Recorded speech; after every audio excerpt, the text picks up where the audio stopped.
ہمارے اور آپ کے پیارے آقا صلی اللہ تعالی علیہ وسلم کے والد ماجد کا نام عبداللہ ہے۔ یہ عبد المطلب کے تمام بیٹوں میں سب سے زیادہ باپ کے لاڈلے اور پیارے تھے، اور چونکہ ان کی پیشانی میں نور محمدی صلی اللہ تعالی علیہ وسلم اپنی پوری شان و شوکت کے ساتھ جلوگر تھا، اس لیے حسن و خوبی کے پیکر اور جمال صورت کمال سیرت کے آئینہ تھے۔ قبیلہ قریش کی تمام حسین عورتیں ان کی حسن و جمال پر فریفتہ تھیں اور ان سے شادی کرنے کی خواستگار تھیں، مگر عبد المطلب ان کے لیے ایک ایسی عورت کی تلاش میں تھے جو حسن و جمال کے ساتھ ساتھ حسب و نسب کی شرافت اور عفت و پارسائی میں بھی ممتاز ہو۔ عجیب اتفاق ہے کہ ایک دن عبداللہ شکار کے لیے جنگل میں تشریف لے گئے تھے۔ ملک شام کے یہودی چند علامتوں سے پہچان گئے تھے کہ نبی آخر الزماں صلی اللہ تعالی علیہ وسلم کے والد ماجد یہی ہیں، چنانچہ ان یہودیوں نے حضرت عبداللہ کو بارہا قتل کر ڈالنے کی کوشش کی۔ اس مرتبہ بھی یہودیوں کی ایک بہت بڑی جماعت مسلح ہو کر اس نیت سے جنگل میں گئی کہ عبداللہ کو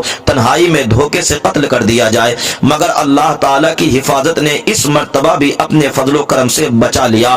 عالم غیب سے چند ایسے سوار ناگہاں نمودار ہوئے جو اس دنیا کے لوگوں سے کوئی مشابہت ہی نہیں رکھتے تھے۔ ان سواروں نے آ کر یہودیوں کو مار بھگایا اور عبداللہ کو بحفاظت ان کے مکان تک پہنچا دیا۔ وہب بن مناف بھی اس دن جنگل میں تھے، انہوں نے اپنی آنکھوں سے یہ سب کچھ دیکھا، اس لیے ان کو عبداللہ سے بے انتہا محبت اور عقیدت پیدا ہو گئی، اور گھر آ کر یہ عزم کر لیا کہ میں اپنی نور نظر آمینہ کی شادی عبداللہ ہی سے کروں گا۔ چنانچہ اپنی اس دلی تمنا کو اپنے چند دوستوں کے ذریعے انہوں نے عبد المطلب تک پہنچا دیا۔ خدا کی شان کے عبد المطلب اپنے نور نظر عبداللہ کے لیے جیسی دلہن کی تلاش میں تھے، وہ ساری خوبیاں حضرت آمینہ بنت وہب رضی اللہ تعالی عنہا میں موجود تھیں۔ عبد المطلب نے اس رشتے کو خوشی خوشی منظور کر لیا، چنانچہ 24 سال کی عمر میں حضرت عبداللہ کا حضرت بی بی آمنہ سے نکاح ہو گیا، اور نور محمدی حضرت عبداللہ سے منتقل ہو کر حضرت بی بی آمنہ کے شکم اطہر میں جلوہ گر ہو گیا۔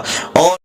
اگر آپ ہمارے چینل پر پہلی بار آئے ہیں تو پلیز ہمارے چینل کو سبسکرائب کر لیں تاکہ آپ کی معلومات میں اضافہ ہوتا رہے۔